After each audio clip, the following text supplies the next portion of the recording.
professora Viviana Galimberti Arruc. Sejam bem-vindos à aula do Diagnóstico Laboratorial de Tuberculose. Essa aula pertence ao módulo Diagnóstico Imunológico de Doenças Infecciosas. Neste vídeo, vamos estudar a patogenia da tuberculose e o seu diagnóstico, tanto microbiológico como imunológico. As micobactérias são patógenos com características peculiares. Entre as micobactérias, temos os patógenos obrigatórios, onde compõem esse grupo o Mycobacterium tuberculosis, Mycobacterium bovis e o Mycobacterium africano. E também o Mycobacterium lepre, responsável pela hanseníase. Os patógenos cutâneos, que são as micobactérias espécies Marinum e ulcerans, e patógenos oportunistas, que acometem principalmente pacientes com déficit em linfócitos T, CD4. As características gerais das micobactérias são bacilos álcool-ácido resistentes por apresentarem uma parede celular rica em ácidos micólicos e cera, o que fornece uma resistência a desinfetantes, antissépticos, meio ambiente muito grande. O tempo de geração dessas bactérias é muito lento, passando de 15 horas para a primeira reprodução. São bacilos finos, pequenos, com 1 a 10 micrômetros, aeróbios obrigatórios, intracelulares facultativos, ou seja, resistem aos mecanismos de morte intracelular e ação do sistema complemento, são imóveis. Essa é a parede celular das micobactérias, com uma grande quantidade, portanto, de ácidos micólicos, que são compostos de 60 a 90 carbonos. Tem uma camada fina de peptídeo glicano e lipídios por toda a sua extensão. Em relação à resposta imunológica frente a uma infecção por uma bactéria bacilo álcool-ácido resistente, podemos considerá-la como uma bactéria intracelular. Portanto, a imunidade inata é mediada pelas células NK e os macrófagos, ou seja, os mononucleares. Os macrófagos fagocitam a bactéria e começam a secretar interleucina 12 como um sinal, porque eles não conseguem destruir a bactéria no seu fagolisossomo. As micobactérias têm a capacidade de inibir a fusão do fagossoma com as nossas vesículas lisossomais. A interleucina 12, produzida pelo macrófago, estimula a célula NK a produzir interferon gama. E o interferon gama, na resposta inata, produzido pela célula NK, ativa esse macrófago. Temos nesta resposta um processo de inflamação granulomatosa. O sistema complemento é um facilitador da fagocitose. O problema é que a bactéria consegue sobreviver a todos os mecanismos digestivos intracelulares. A partir do momento que esse interferon gama ativa o macrófago passa a destruir, produzindo radicais oxidantes, catalase, intermediários de nitrogênio, e assim nós temos a produção de epítopos bacterianos que serão apresentados aos linfócitos TCD4 via MHC classe 2. Na imunidade inata, portanto, os linfócitos TCD4 específicos reconhecem esses imunógenos e a subpopulação TH1, se for estimulada em maior concentração, secreta interferon gama, que vai ativar mais macrófagos a destruírem as bactérias. A presença de anticorpos servem como opsonizantes para facilitar mais fagocitose por macrófagos. Células TCD8 também são importantes para a destruição das células infectadas por essas bactérias. A tuberculose ela é considerada uma doença infecciosa com altos índices de mortalidade e morbidade. O gênero Mycobacterium complexo, Mycobacterium tuberculose, são responsáveis por maior número de casos de tuberculose nos seres humanos. Fazem parte desse complexo Mycobacterium tuberculosis, o africano, o bovis, micrótio e o canete. Todos são bacilo álcool ácido resistentes, finos e com um tempo de geração de 15 a 20 horas. A transmissão dessas bactérias ocorre pela inalação das gotículas respiratórias que contêm bacilos infectantes. Essa forma de transmissão é uma forma por contato direto. Os indivíduos também podem inalar gotículas provenientes de escarro seco, porque essas bactérias podem ficar em suspensão. Seria um contato indireto. E também essas gotículas podem se dispersar alcançando 30 metros de distância de onde foram lançadas e permanecem infectantes. A doença vai se iniciar a partir do momento que o indivíduo inala, portanto, gotículas contaminadas por bacilos. Essas bactérias inaladas resistem a todos os mecanismos da resposta inata destrutivos. Portanto, elas não sofrem lise pela ação do sistema complemento, por terem uma parede rica em ácidos micólicos e cera. Não sofrem lise por lisozimas, não são mortas por proteínas catiônicas da mucosa.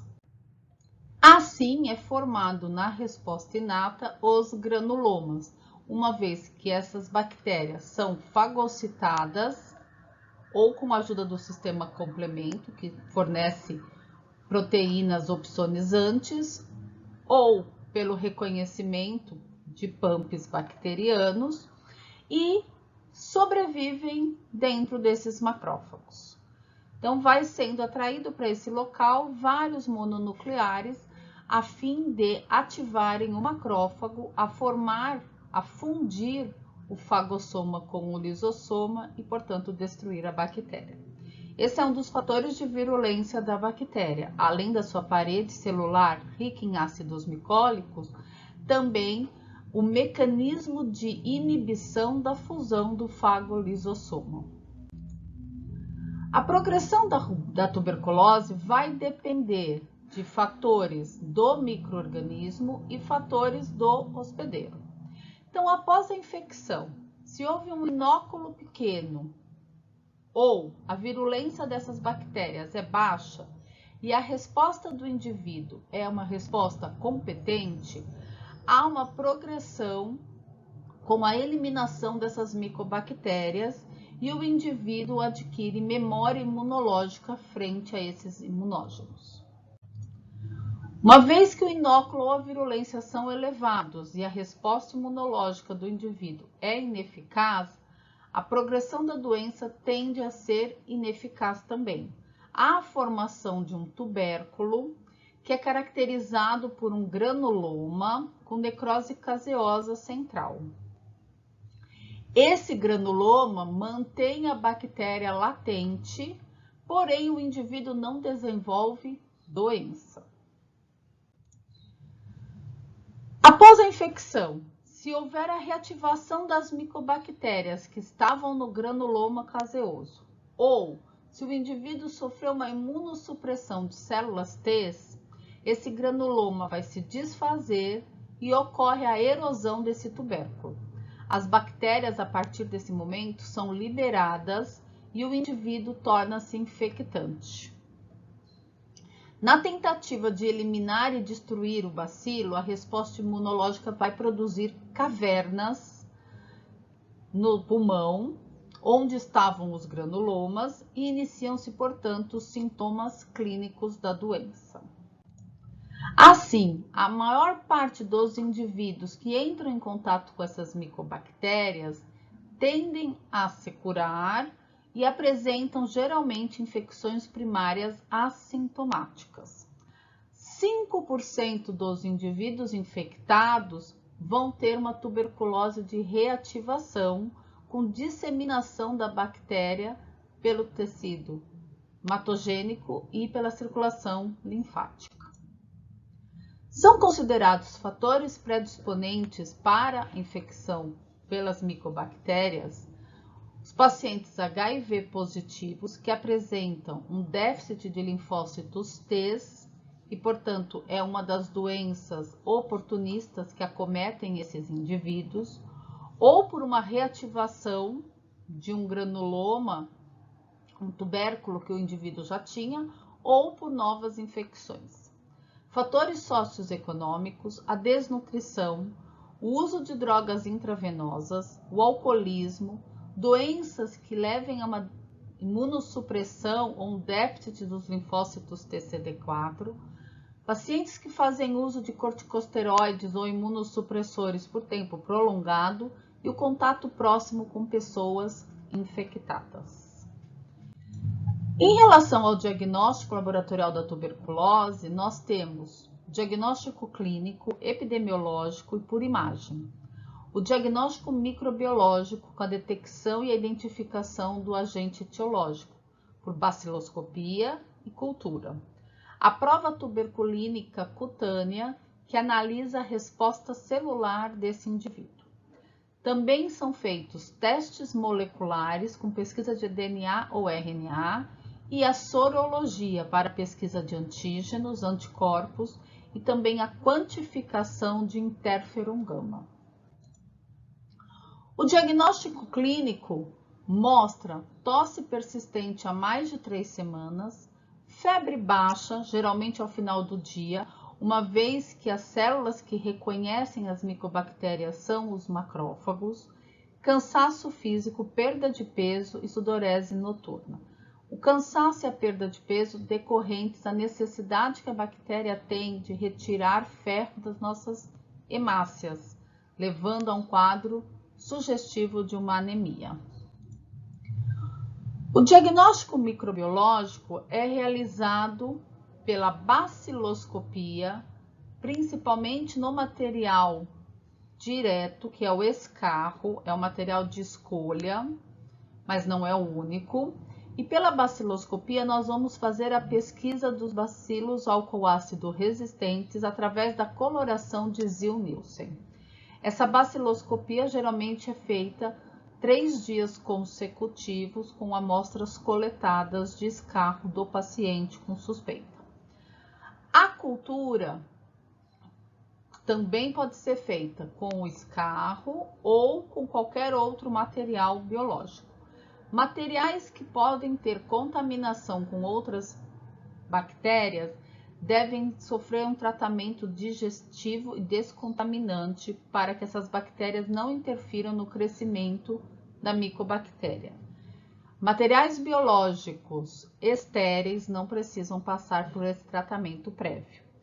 A cultura tem como objetivo isolar e identificar a micobactéria, além de realizar o antibiograma, já que, ultimamente, temos mais de 50 milhões de pessoas no mundo contaminadas por Mycobacterium tuberculosis multidroga resistentes. Ela é considerada o teste de referência, o teste ouro para o diagnóstico microbiológico. Os testes de biologia molecular são muito aproveitáveis quando você pesquisa DNA bacteriano em tuberculoses extrapulmonares. E a reação de Mantoux tende a fazer uma pesquisa da resposta imunológica desse paciente. Ela não tem como fundamento o diagnóstico de doença ativa. A coloração de Ziel-Nielsen é uma coloração rápida, de baixo custo e com baixa sensibilidade. São observados, em média, 100 campos da lâmina, onde a presença de um bacilo álcool-ácido por campo já indica positividade. A cultura, como eu afirmei, é o método de referência. O meio sólido à base de ovo Lausten-Jensen é o meio mais utilizado. É um meio rico em nutrientes. Também temos sistemas automatizados como o Bactec, onde a bactéria pode ser cultivada num meio líquido, o que possibilita um diagnóstico mais rápido. Mesmo assim, essa cultura tem de 25 a 28 dias de incubação para o resultado positivo. A prova tuberculínica é uma prova onde nós vamos fazer a administração via intradérmica de um antígeno de micobactérias denominado PPD-RT23. A técnica tende a pesquisar se o indivíduo tem uma resposta celular mediada por linfócitos T reativos contra a micobactéria. Ela não é específica para o Mycobacterium tuberculosis, então outras infecções por micobactérias podem dar resultado positivo. Assim, no Brasil, ela é utilizada como um método auxiliar. A interpretação da leitura do granuloma formado ocorre entre 48 e 72 horas, onde o diâmetro desse granuloma até 4 milímetros é considerado um indivíduo não reator, não apresenta resposta celular de memória. De 5 a 9 milímetros é um reator fraco e acima de 10 milímetros o indivíduo é um reator considerado forte. Falsos resultados positivos podem ser decorrentes à vacinação com a BCG e infecções, portanto, com outras micobactérias. Já resultados falsos negativos estão relacionados com a idade desses indivíduos. Recém-nascidos e idosos tendem a ter menos linfócitos T reativos. Pacientes com neoplasias, pacientes que fazem uso de imunossupressores por tempo prolongado, indivíduos que estão com infecções por outros micro-organismos, pacientes que são HIV positivos e mesmo a leitura ou erros técnicos que podem estar acontecendo. Essa é a prova tuberculínica com granuloma formado, um exantema avermelhado, um nódulo, e a gente faz essa leitura então entre 48 e 72 horas. É como uma prova de hipersensibilidade do tipo 4. A sorologia é feita por ELISA e Western blotting, utilizando-se então antígenos do Mycobacterium. A resposta humoral para a tuberculose é uma resposta muito heterogênea. Podemos pesquisar antígenos, e aí a gente faz pelo ELISA, utilizando anticorpos específicos, o ELISA direto. A pesquisa de anticorpos é feita por ELISA indireto ou pelo Western blotting.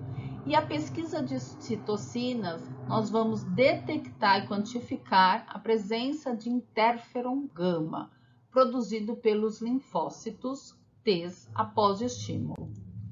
Essa quantificação pode ser feita numa técnica onde nós associamos a cultura celular com um ELISA direto para dosagem, para captura, para pesquisa dessas citocinas.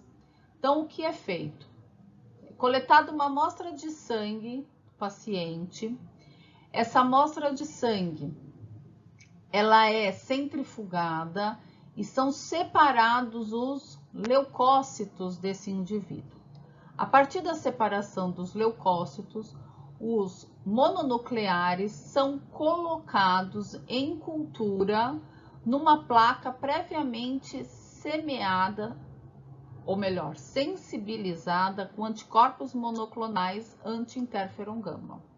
À medida que os linfócitos e monócitos que estão em cultura com antígenos do Mycobacterium vão sendo ativados, esses linfócitos, se forem da subpopulação TH1, secretam interferon, que é capturado pelos anticorpos monoclonais que estão sensibilizando a placa.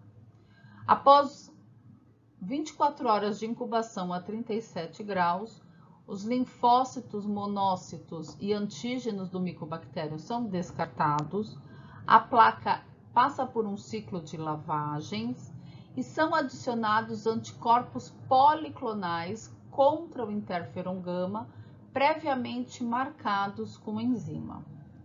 Mais um ciclo de incubação e lavagens e adicionamos o substrato com cromógeno.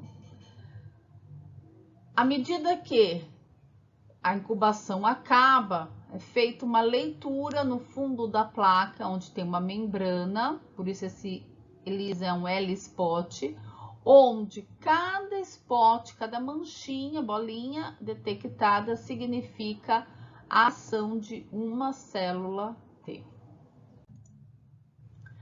A sorologia apresenta, portanto, vantagens e desvantagens. A colheita da amostra é mais simples, uma vez que nós vamos utilizar o soro do paciente. É mais fácil coletar soro do que o escarro. É uma resposta, uma técnica rápida, eu não preciso de 25 dias para o diagnóstico. Para a pesquisa de anticorpos, ela apresenta um custo acessível e ela é capaz de diferenciar a exposição entre o micobactério, tuberculoses e micobactérias ambientais pela detecção de interferon gama. Já em relação às desvantagens, ela tem baixa sensibilidade em amostras de crianças e pacientes com tuberculose extrapulmonar. Ela não diferencia a infecção pela micobacterium da doença ativa, ou seja, o paciente que tem o granuloma e o paciente que está com a doença sendo transmissível. A detecção de interferon gama tem um custo elevado e as amostras coletadas devem ser processadas rapidamente, para que não haja perda de quantidade de interferon gama. Os testes moleculares são testes hoje em dia utilizados para a detecção de DNA ou de RNA bacteriano e são um avanço no diagnóstico. São testes caros que não são utilizados na rotina do diagnóstico, mas são testes que trazem bons resultados. Nós temos a reação em cadeia de polimerase, que é o PCR, nós temos a TMA, que é a amplificação mediada por transcrição, SMA, que é a amplificação por deslocamento de fita, e os genes utilizados para serem amplificados são os genes 16SRRNA, o rRNA e o IS6110. A prevenção da tuberculose ocorre com a vacinação usando a BCG. O tratamento dos indivíduos infectados ou indivíduos que têm o granuloma também é importante para evitar o adoecimento desses indivíduos posteriormente. E também é feita a quimioprofilaxia com isoniazida em crianças e adultos que tiveram contato com um paciente com infecção por tuberculose. O tratamento da tuberculose é baseado na associação de 4 antibacterianos. Na primeira fase, que é a fase intensiva, são 2 meses com a associação desses 4 antibacterianos: a rifampicina, a isoniazida, pirazinamida e o etambutol. A partir desses 2 meses de tratamento, o indivíduo fica 4 meses tratando apenas com a rifampicina e isoniazida, como uma fase de manutenção. Exceto pacientes com meningoencefalite utilizam esse tratamento. A vacinação utiliza a vacina BCG. A vacina BCG ela é composta por uma cepa viva atenuada do Mycobacterium bovis, que ganhou o nome de Bacillus calmette-guerin. Ela é aplicada via intramuscular no primeiro ano de vida e utilizada em mais de 120 países, todos subdesenvolvidos.